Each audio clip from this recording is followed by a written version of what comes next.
4, 3, 2, 1. Hey, Facebook. Good morning. Super excited about today. Part 2. Part 2, the tough questions with Nicole Connor.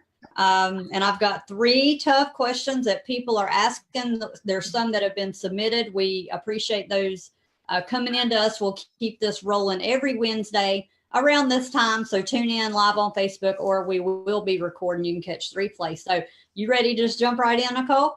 Yeah, let's go for it. Okay. So question number 1, what are the absorption rates between different methods of delivery into our systems with the CBD? Okay. So we've been getting lots of questions about different types of how people can ingest this. Again, we're talking about hemp CBD. There are 5 ways to ingest cannabis, but we're not talking about all of them. So multiple different types of applications here: to smoke it, vape it. You can inhale it. You can put it on your skin. You can drink it. You can stick it in your nose. You can stick it up your butt. And I'm not kidding. These are ways that you can, absorb cannabis. But I'm only going to focus on a couple of ways that you can ingest CBD, and we'll talk about the absorption rates of those. Okay. So the first is vaping with those electronic little pen things. You can put CBD oil in that.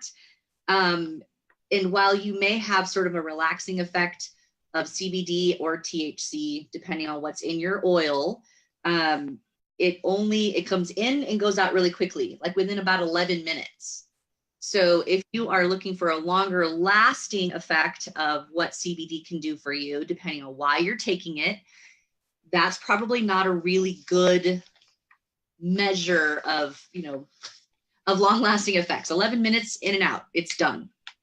So in addition to all the side effects of inhaling a vaporized oil can cause popcorn lung and other risk factors. So be careful when you choose to do that, and do your own homework about, potential side effects of ingesting it that way. It's not my recommendation. Then there's 3 other ways to ingest this through your mouth. That is orally, meaning you take it in a dropper and you swallow it right away. Now, again, I'm going to caution all of you to please read your labels. Cannabis is cannabis, but there are lots of varieties of this. So you need to know whether or not you're taking something that has a high level of THC or a high level of CBD. Both have different effects, and they all have different milligrams that are related, and depending on what state you're in, how you're getting it, all of those things. So just know that if you take something orally, like in a dropper, and it's combined with, say, a fatty substance like olive oil or coconut oil or what have you, and it goes right into your stomach, if it goes right into your stomach, high concentrations of CBD are converted with gastric juices into a THC and other version of CBD. So it kind of breaks down in the stomach.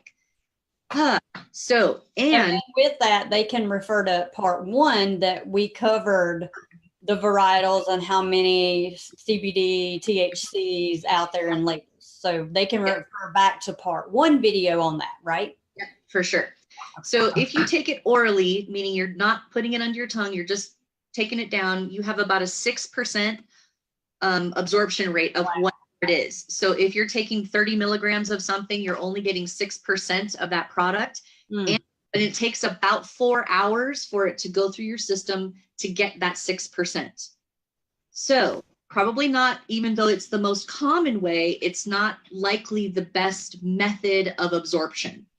The next is sublingual, which means you take that little dropper, you put it right under your tongue, and that little dropper, you sit there for about a minute. So if you're combining that with your saliva, chances are you're going to swallow a lot. But if you're able to do it properly, you can absorb up to 93% of whatever substance you're trying to absorb. Again, most people get a little impatient. It swishes around in their mouth. They probably swallow more of it than it's absorbed. So while it's got a good rate of effectiveness, if it's done properly, again, it's a challenge. And the other side note is that it may not taste very good. even if it's flavored, it has a real earthy flavor. So depending on your preference, sublingually and or, you know, I guess you can rub it on the side of your cheek. You can do that too. So there's a decent, but it still takes about 4 hours for that to, you know, take effect. So while you're waiting around for this to have an effect, chances are you're taking more because you don't feel anything yet. You're not feeling better. So you're taking more than you maybe need repeatedly over that period of time because you're waiting for those effects to take place. That makes sense? Mm-hmm. Use those methods with caution and make sure that you have an understanding that it takes a long time for them to metabolize through your system because it goes through your liver just like all drugs do. So if you're taking any kind of drug orally, it has to go through your liver and then out into your body. Mm-hmm. Liver's being taxed by taking it that way. So the drawback to this is it tastes a little bitter, a little earthy, floral, cannabisy taste. So again, depending on what you're taking, be aware of that. The next question, or the next way to use CBD is transdermally on the skin, whether it's a lotion, a cream of some kind, a patch of some kind. There are multiple ways to get it through the skin. The endocannabinoid system has a whole layer of endocannabinoids that are on your skin as well. So it's absorbed right away and it lasts in your system depending on the person. So it depends on your weight, fat layers and what have you. It depends. Sometimes it can even depend on your personality, studies show, and how you allow things to get into your system. Your emotions can take a toll on that as well. But the best part about the transdermal absorption, now if it's a lotion or an oil by itself and it's not covered, it will evaporate, but you'll have a really good rate of absorption and it will get into your system within about a half an hour or so.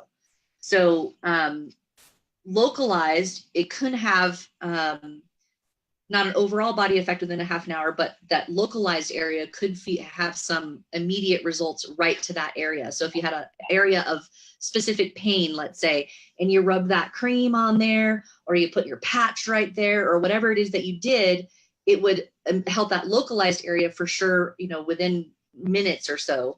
According to this information, if it's done through your skin, because it's not having to go through your liver, it can stay in your system between 6 and 48 hours. That's huge. Mm-hmm. Now, have a transdermal type of patch that's covered, that seems to be, according to this, the best way, and it can last up to 5 days in your system. Mm-hmm. So depending on how many patches you're using and what the milligrams of these patches are, and again, whatever it is that you're using, you need to know what it is you're ingesting. So make sure whatever cannabis product you're using, whether it's hemp or marijuana, that you know what the ratio of CBD and THC are, because depending on your job or depending on what kind of effects you're looking for can dramatically affect your experience. So I hope that answers your question. Oh, I forgot to say how much is absorbed. So like over 98%. Wow. Transdermal patch is absorbed. And it's a little considerably less with creams, depending on how long it stays on your skin. So right. So I definitely go the route of the patch. Well, it makes sense to me that if you're looking for longer term effects of, you know, CBD cannabinoid, right? Then for pain or whatever, that it would make sense you would want something to last a lot longer. But it really depends on the person and what they're using it for. And that's really good to know. And I like how you talked about emotion and how we can kind of block our own success of health. But I just try to really stay calm and relaxed and visualize the product working and getting in that state of mind, because mindset is everything. But literally my what I use, my product will help me in 30 seconds. I have relief in 30 seconds. Is that not amazing? That's amazing. Yeah. So again, depending on whoever's using and whatever you're using, because we'd love to talk about product, but we're not on this. We just want to keep it as generic as possible. Right. And we're not saying that, you know, you're always going to get the effect you desire, no matter where you're getting it from. You need to have the mindset that what you're trying to do here is have a natural alternative to a medical drug. Right. So you're seeking something that's natural versus, you know, it exists in nature. God created it. it's not been altered by scientists, then this is something to consider. But if you are focused on a pharmaceutical and it's something your doctor prescribes, because there are 5 currently doctor prescribed CBDs that have pages of side effects, just like every other pharmaceutical drug. Right. So my recommendation would be is to seek out the most natural product that you can, find out the best labeling so you know exactly what you're taking, ask lots of questions, and go from there. Okay, question 2. What is the difference between full spectrum and isolated hemp CBD products? I love this question because, well, for a couple of things, I've seen a lot of you have been sending me pictures of your products, which is great. So I'm learning a lot for what full spectrum hemp CBD is and isolated, as well as products that don't have any of those ingredients at all. So please keep sending me your product brand and your label on the back so we can talk about it so that we're all getting a great education. So the answer to the question is an isolated CBD means that CBD cannabinol and THC have been extracted separately from the cannabis plant. So the product that you're getting that's isolated is either just THC or just the cannabinoids. 2 different things. Now let me be clear that THC is also a cannabinoid. It also has great health benefits. So the difference between full spectrum, which means it has both THC and CBD, hemp has a really, really low, less than 0.3% THC, has amazing health benefits, and a much higher level of CBD in hemp.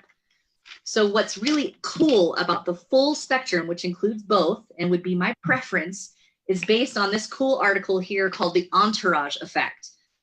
And it says here that whole plant extractions typically include CBD, THC, and more than 400 trace compounds. Many of those compounds interact synergistically, like a concert, right? To have the most beautiful music, you need the whole orchestra, right? So that creates what scientists refer to as the entourage effect that magnifies therapeutic benefits of the plant's individual components. So better to eat an orange than go take synthetic vitamin C. Yeah. All of the vitamins and minerals work together to create a better effect for your body, right? So it says that medicinal plants' impact of the whole plant is greater than the sum of its parts. But that said, so if you wanted an isolated CBD oil just for pain, like copaiba oil, for example, is a great example of a really, really high level of CBD, great localized, pain relief, etc., but it doesn't have THC in it. Mm-hmm. I hope that answers that question. It would be my recommendation to use the whole plant if possible, and depending on, again, the effects you're looking for. That would be my recommendation, and that's the difference. All right, next question. I'm trying to see how to pronounce this word, so I'm going to speak cornbread, okay? Okay. Are there any pharmaceutical side effects or contraindications? Did I say that right? Indications, yes, contraindications. Contraindications when using hemp CBD. So in my language, will anything interfere with my medication with CBD? The correct answer is maybe. So depending on the drugs you take. Now, someone who's watching, and we'll post this in the link later, I want you to go to P like Paul, D like David, R like Richard.net, PER.net. And I want you to ask that question first of the medications you're currently taking. Mm-hmm.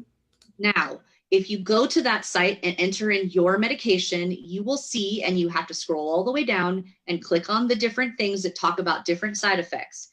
It also talks about side effects taking it with other medications. Now, so the correct answer is the way that CBD is metabolized. Now, from this particular article, most of the things you're going to find online are related to things that are taken orally. So let me be clear that when you're taking CBD and or THC, cannabis, orally, it goes through your liver the same way drugs do, as I mentioned before. So it says that metabolizing in your body can interfere with how your body normally metabolizes other drugs that you take. So if other drugs aren't metabolized properly, they can hang around in your system for a little longer than they're supposed to. So that said, now we mentioned different ways that your body can absorb these products, orally, sublingually, among other things, and transdermally. Remember that transdermal patches or creams bypass your liver. Now that said, I would recommend that you not take those medications at the same time. So if you really want to know what's going on, you have to do your own homework. Yes. Now, I think Kibi and I would agree that if you're taking a lot of drugs, you need to know what it's doing to your body. Mm-hmm. Or so than what a plant is going to do for your body. Well, and it's just that. So my doctor put me on a high blood pressure medication, if you don't mind me sharing.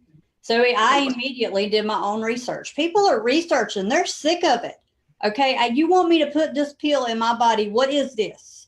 So I went to Google and actually stumbled eventually on the same website you're talking about, which is the pdr.net. Okay. I typed in the drug, and here are some of the side effects of this one drug: vasculitis, angioedema, coma, seizures, and a list of things I can't even pronounce.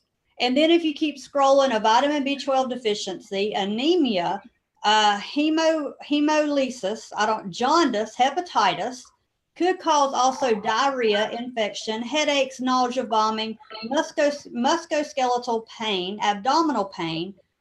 Yeah. So I think, when we're really, like you said, Nicole, we have to take, if you're listening, you really are ready to take control of your health. If you're even here watching this, you're like me, sick of it. You're sick of popping all these medications and feeling like crap. You're looking for natural alternatives. So you got to get your mindset right. And with that, getting our mindset right around, weigh the pros and cons. What's worse, this drug or this natural alternative, right? And really consider that source and go do your own research. Read the labels. How are you taking the CBD? Like you said in the first video we did, part 1, there's different varietals of the THC. So what are you ingesting? How are you doing it? Is transdermal? Is it going through your kidneys? That kind of thing. And I love what you said. If you really want to put it to a test, come off the meds and test it. Or don't do them at the same time, and journal. That's another thing. I took my lotion, or I took my square, I did my sublingual CBD, and here's how I feel. And an hour later, here's how I feel, right? And really take control of your health. That's why we're doing these videos, for people to do their own research, so they don't just take something because somebody tells them to take it. This is your body, right? My body, and I have control of what I put in it. That's right. Well, and I'm glad you mentioned, how things are affecting your body, because what you need to know is what the endocannabinoid system is. So that's going to be our next part 3. And we're going to be talking about the system itself, how it does what it does, and why your medications are messing with the system. So this is going to be exciting. So I'm totally stoked. If you have more questions, please keep them coming. Yes. I will do my best to answer them, but the bottom line is, if you're looking for natural alternatives, this could be a really great alternative for you instead of some of the medications you've been taking. So super. And you hold up that book that we recommend as well. Mm-hmm. So this is a book written by Dr. Scott Johnson on cannabis. Now, cannabis has 40 or more varieties, right? So it talks in here about different varieties, wherever you're getting them from, what the percentage of THC and CBD is, in addition to some other precautions and things you should know. So I highly recommend you get Dr. Johnson's book, start flagging it, read it, ask your questions.